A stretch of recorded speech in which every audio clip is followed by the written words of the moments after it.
Dalam tempo 9 hari, 2 menteri berurusan dengan KPK. Bagaimana bisa seorang pejabat yang dikenal pekerja keras dan jujur kejeblos dalam tindak korupsi?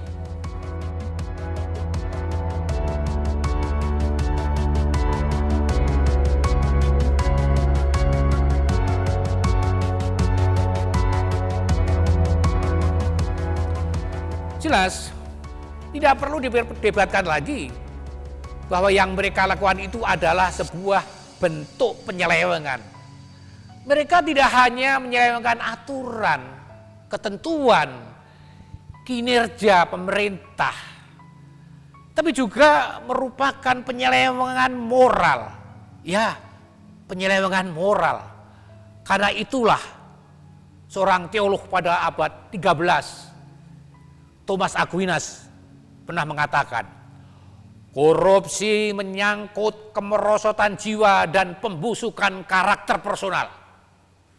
Ia juga mengatakan korupsi sebagai kemerosotan kualitas bentuk pemerintahan. Thomas Aquinas juga mengatakan korupsi sebagai penyelewengan kepercayaan publik dan penyalahgunaan kekuasaan, penyalahgunaan jabatan publik. Dengan demikian jelaslah bahwa korupsi merusak sendi-sendi penopang hidup baik bersama dan untuk orang lain.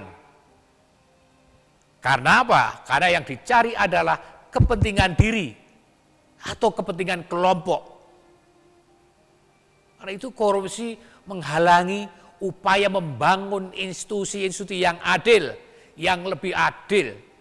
Karena pada dasarnya korupsi adalah wujud ketidakadilan, beroperasinya melawan perwujudan kesejahteraan bersama. Itulah kejahatan korupsi. Akar semua itu adalah nafsu dan keuntungan diri dan ketamakan. Seorang filsuf Inggris bahkan pernah mengatakan, radic malorum est cupiditas. Artinya, akar dari kejahatan, di dalamnya termasuk korupsi, adalah nafsu. Dalam bahasa pemikir besar Islam abad 14, yakni Ibnu Khaldun, korupsi dirumuskan sebagai perbudakan kepada nafsu. Ini rumusan yang demikian dahsyat. Perbudakan kepada nafsu. Segala bentuk nafsu jahat. Karena menjadi budak nafsu, itulah korupsi telah menghancurkan pilar politik yang bertanggung jawab. Apa yang dimaksud dengan politik yang bertanggung jawab? Politik yang bertanggung jawab itu adalah politik yang memiliki otoritas dan legitimasi moral, bukan hanya kekuasaan dan pertarungan memperebutkan kekuasaan. Apalagi kini korupsi itu sudah menjadi radikal. Apa maksudnya korupsi menjadi radikal? Artinya kejahatan korupsi sudah berurat akar, mendarah daging, sudah sedemikian sistematis seperti mafia. Ya memang jadi seperti mafia. Akibatnya apa? Akibatnya korupsi menjadi tindakan praktis yang tidak melahirkan rasa bersalah para pelakunya. Bahkan tindak korupsi dianggap sebagai tindakan biasa saja.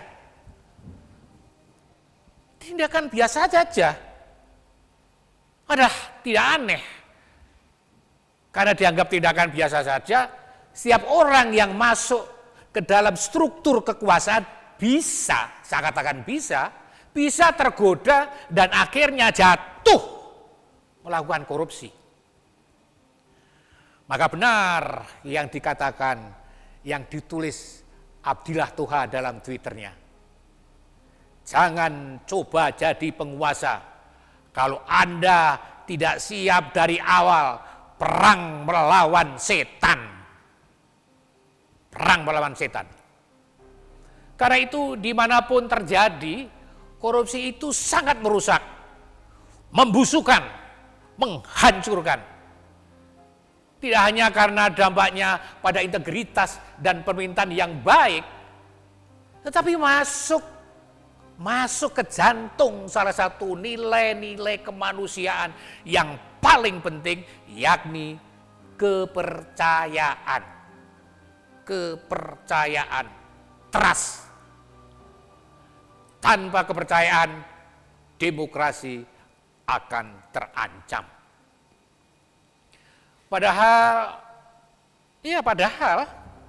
setiap orang sebenarnya mempunyai pilihan apakah akan ikut larut dalam godaan atau mampu secara tegas menolak kejahatan. Setiap orang disodori pilihan, kejujuran dan ketidakjujuran, kesetiaan dan ketidaksetiaan, altruisme dan egoisme, kebaikan dan kejahatan. Tetapi dalam kenyataannya, mereka yang sudah menjadi budak nafsu tidak lagi mempertimbangkan itu semua. Tidak, sama sekali tidak. Inilah yang melahirkan radikalisme korupsi. Radikalisme korupsi hanya bisa diatasi dan diberantas dengan apa? Dengan radikalisme tindakan hukum. Tanpa itu mustahil akan hapus, akan mati tindak pidana korupsi. Sebab korupsi sudah menghancurkan pilar kehidupan politik yang bertanggung jawab. Terima kasih. Salam.